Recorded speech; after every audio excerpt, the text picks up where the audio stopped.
Welcome back to the Orthodox Oasis. My name is Jerome Hieronymus, and I played Hogwarts Legacy.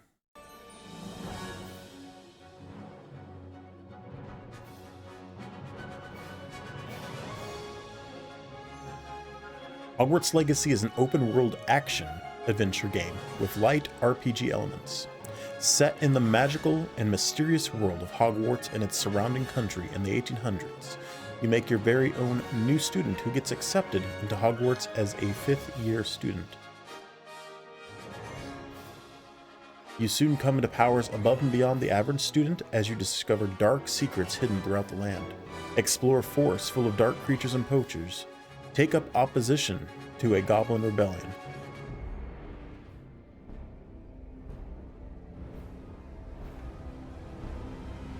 and choose which path of magic to walk down, light or dark.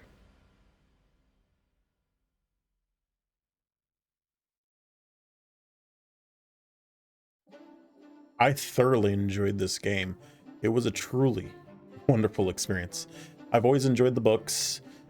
They're just simple young adult books in a magical, if not mostly nonsensical world of wizards and witches. With it. Each book has its own great twists and turns. I read the first book pretty early on. I'm pretty sure it was a gift, Christmas gift or something like that from the parents. And then I didn't really read them until like the third to last one came out, I believe. And I caught up on the series, read that one, and then for the next two, I read them the day they came out, like the whole thing, up until the middle of the night. They're just really enjoyable young adult books. I watched the first two movies in theaters for sure, and then after that, I didn't really watch the movies at all. They're millennial. A few decades later, I did catch up on the movies, and they're all enjoyable except for one. The Deadly Hallows Part 1 is a terrible, terrible, boring movie, and you should never watch it, just skip it. But the rest of the movies are enjoyable. All that being said, I'm your average Harry Potter fan. I'm not obsessed with it. I think it's just some good old-fashioned storytelling. Nothing wrong with it. It's just simple, fun, young adult books. So let's start it always with the ESBR ratings and some other stuff I think might be offensive to some people. The ESBR gave Hogwarts Legacy a T for teen with the tags blood, fantasy violence, mild language, and the use of alcohol. Let's briefly go through those. There is blood, but it's an environmental texture in certain areas.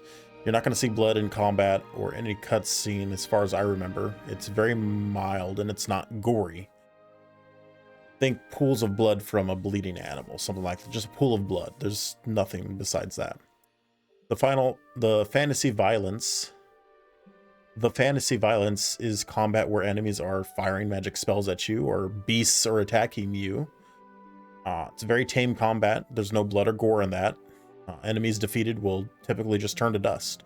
There's a couple exceptions. You have a couple spells that make enemies explode into like black confetti. This game is set in the Harry Potter universe, so if you found anything from the fantastical magic systems in the books or movies to be offensive, the exact same stuff is here. You're going to be casting spells, making potions, talking to ghosts, using magical items like a wand, or flying around on a broomstick. So if you're offended by that, same stuff's here. So nothing different there. There is mild language in the game. You're going to find the words, and excuse my language, damn, damn it, hell, and bastard. The language is very sparse. I mean, I only heard it maybe once an hour. Usually students being edgy and just saying stuff that they picked up from parents. This stuff you're used to kids saying, but there's no harsh cussing in the game at all, even by the bad guys. It's very, very tame. And in fact, I don't think I heard any of the adults or any of like the bad guy poachers cuss at all. It's just the students being young adults. I have no idea where the use of alcohol tag comes from. There's butterbeer, which I'm pretty sure is just supposed to be a butterscotch drink. I don't remember there being any actual beer or even wine being drunk in the game at all. I guess I could have missed something, but the tag specifically says use of alcohol, so I have to assume that's just butterbeer. and it doesn't say, there's pretty sure there's an ESA bar rating for like underage drinking, I believe, and there's definitely none of that in the game, and they don't use that, so I assume it's just the word beer and butterbeer, which isn't supposed to be an alcoholic drink. There's only one other thing that I would bring up, and oh boy, here we go. So there's a massive and interesting battle. By interesting, I mean totally uninteresting. Going over the legacy of this game, the legacy of Hogwarts, if you will, pun intended. This is an online and wholly online phrase. It's made headlines and drove the internet into madness.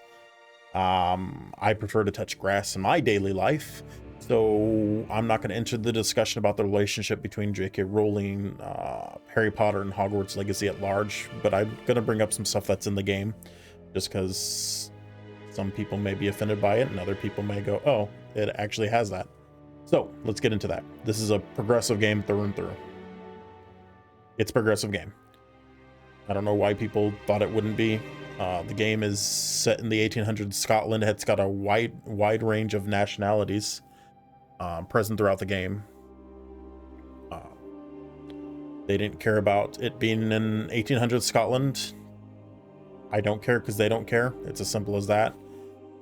And it does have a same-sex couple, and it does have one trans woman in it. These characters are main characters in the game, but guess what? The main character is the main character. You can be a trans character if you want. You can have any voice you want. You can sleep in a dormitory you want. You can look however you want from the options that are available in the character selection. So that's just in the game. Don't want anything else to do with the larger discussion. That's just what's in the game. That's what they've made.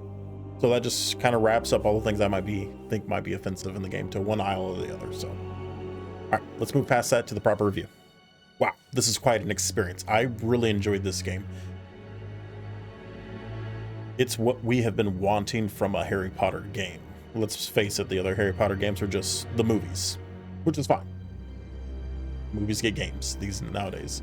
They aren't good games, they're just games. But we've always wanted to be our own story, and they gave us a story to be our own story in. You get to make your own character, and this is just truly an enjoyable game, from exploring the halls of Hogwarts to my favorite place is the Forbidden Forest. It looks great in there. It's fun to go explore the dark recesses. This game is a complete success as far as I'm concerned. This feels like the Harry Potter game that we've all been waiting for and wishing for the longest time now. From the first scene where you get introduced to some of the main characters to the last where you're fighting the final boss, it was truly a pleasure to play this game, and the game oozes with charisma and passion. As always, let's start by talking about the story, and then we'll move to music, gameplay, and then finally graphics.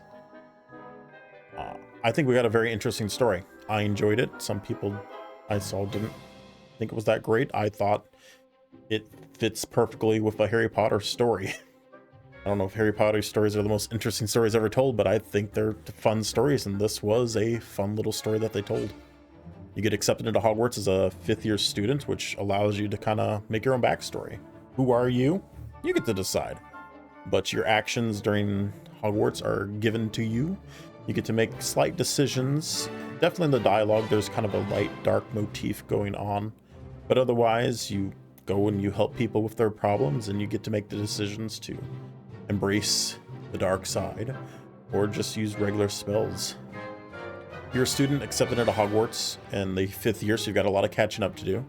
You've had a professor who's been giving you lessons over the break, so you'll be kind of in a good position to enjoy classes with the 5th year students. That doesn't make any sense. I don't know why you just wouldn't start as a first year, even though you're older, but I guess that's how the Wizarding world works. As you make your way through the story, you begin to unravel a conspiracy from centuries past. You're going to be standing up to goblin rebellions. You're going to be dealing with witch and wizard shenanigans, poachers, dark arts users. There's a really good story under all this of how different people deal with pain and trauma, which I thought was very interesting, especially with some of the main characters. You'll be joined by 3 main characters, 3 side characters, your fellow students, who you'll have, each has their own kind of quest line that you go through, and you get to experience what they're dealing with in their life. 2 of them more than so than some of the others. You've got Natsai, a Gryffindor and foreign student who is joined by her mother, one of the professors, Professor Onai. I believe she's the one with the magic scene balls, I think. They've just escaped from Uganda, and she's been going to school here. They had to escape after the death of her father.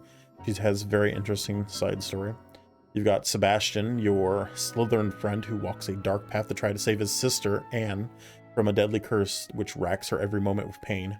And they have a friend, Ominous, Gaunt, which is a great name, who tries to keep Sebastian in check because Sebastian wants to save Anne at any cost. That was a very interesting storyline. And then you have Poppy Sweeting. He's a Hufflepuff with a deep love for magical creatures of the wizarding world, and just a simple, enjoyable storyline that allows you to meet some of the different creatures. I think the Ravenclaw is supposed to be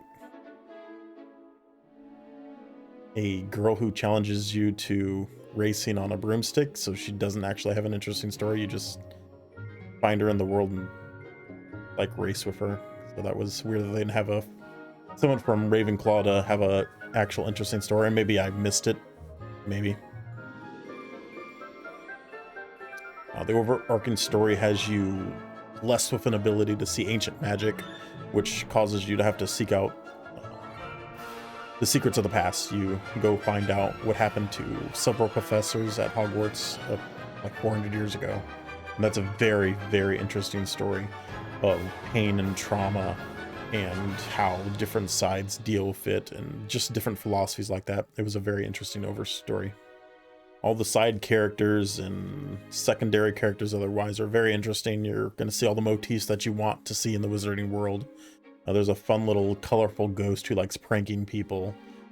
There's just always something happening in Hogwarts for sure. Just people receiving the loud yelling letters that explode at the end. Those are fun. Ghosts walking around. I saw ghosts dueling. They're dead. I don't know why they're dueling. You can't die. You can't win. There are 3 villains in the game. One is in the past. That's the one you're finding a mystery about. That's very interesting. There's 2 more villains in the present time, and one is far more interesting than the other. The other one's just a bad guy. That felt weird, but the other one has very interesting motives for what he is doing. But I'm not going to spoil that in here, obviously. There's just an enjoyable sense of living this world as you complete your tasks, your schoolwork, and you complete the main story. Time actually passes, so you start in, obviously, fall. I guess summer. Then it turns to fall, then there's snow, and then there's the holidays. It's just really fun to see the passing of time, and the story just... it was great. It was just a really enjoyable story. Let's talk music. This, of course, was going to be a huge hurdle that the game developers were going to have to overcome. You're competing with the music of Harry Potter. John Williams built the foundation of the Harry Potter music world, and obviously that was built upon by the other composers who worked on the other movies. They succeeded. The music felt like something John Williams would have put in the movie. It doesn't have any melodies quite like John Williams, but everything just fits for what you're doing, whether it be combat or exploring. The deep dark forest has good ambiance. Just, they did a great job. Nothing sounds like it doesn't fit. Like none of it sounds like a cheap knockoff of Harry Potter. It all sounds like it fits, and it's great. You're going to find all the music just competent and fitting, from the halls of Hogwarts to the streets of Hogsmeade and to the Forbidden Forest. The sound design is just great as well. Everything sounds, the creatures have great sounds, the spells have great sounds. It's just really fun, and they just did a really good job on the sound design. Really doing their best to stand up to what the movies had to offer. The overall gameplay was enjoyable. Like I said, you experience the passing of time as you complete your class assignments, learn new spells, which allow you to explore more of the world and to compete better in combat. You'll be walking the world, exploring the hamlets and villages that surround Hogwarts. You'll be finding puzzles to complete, big creatures to fight and stuff like that. Later on in the year, you'll be able to start rescuing creatures and having, like, your own animal rescue, which was interesting. It was an absolute pleasure to be flying around on the broomstick and the creature later on. It was great. It feels good. It sounds good. Top-notch design on the broom work. The combat needed a little more time for them to understand how combat should flow. I always felt frustrated being interrupted or having to tank damage when I'm casting a spell. There just needed to be like a couple more defensive options so that when I'm casting, I'm not taking damage. Obviously, you have to damage your enemies to beat them. More often than not, you're fighting 3, 4, 5, 6, 7 enemies at once, all of them trying to attack you. And none of your one defensive option does not hurt enemies until later in the game. So I just felt myself tanking damage, and it's not fun. I wanted to have more of a back and forth fighting these enemies, being able to attack and defend, and it's fun when there's 1 or 2 enemies. It feels good then to be able to go have that back and forth, but when there's tons of enemies on there, it doesn't feel good at all. It's extremely frustrating, in fact, to have to tank the damage and just go through your potions. That's not fun. It just needed a little more defensive options, I think, but maybe I just wasn't good enough at the game. There's plenty of gameplay otherwise to keep you busy. I played for about 35 hours. It said in-game. There's probably some time. I think Steam's a little higher just because I had some downtime when the game was open and I wasn't doing anything. But about 35 hours, the game said, for completion, for just finishing the base game. I did a majority of the side missions. Did a majority of these side missions, and they kept me busy. And then after you beat the main story, there's a robust in-game for all you completionists out there, so there's plenty to do, big world to enjoy and explore. This game is gorgeous, let me tell you. I never had any issues with frame rate or drops or crashing. I hear a few people did on PC, but I have to imagine that was lower end PCs because I didn't have any issues at all. Any issues. The game was gorgeous from the very first frame into the last. The face models are amazing. I have to imagine every face had a unique individual they modeled it from.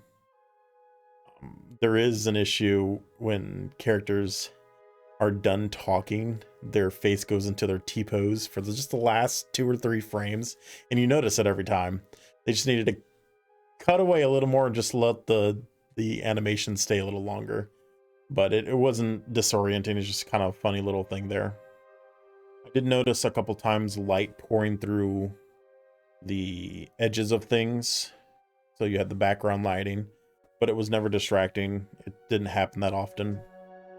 This game, like I said, was gorgeous. It was thoroughly enjoyable to walk the halls of Hogwarts, to fly around the landscape of Scotland that they've painstakingly made. And of course, again, the Forbidden Forest was just so much fun. Oh, it felt like you were in the movie going through that area. They did such a good job with the Forbidden Forest. All right, let's bring this to a close. I'm going to give this game a 90 out of 100. It was that good. I absolutely recommend that you go get this game as soon as possible and enjoy yourself. It's well worth the price you pay for it. I think it's just $60 too. I would have paid $70 for this instead of $60, instead of Forspoken. So absolutely go get this game. Thanks for watching, and as always, this has been the Orthodox Oasis. My name is Jerome. We're here in Emus. May the Lord bless you and keep you always.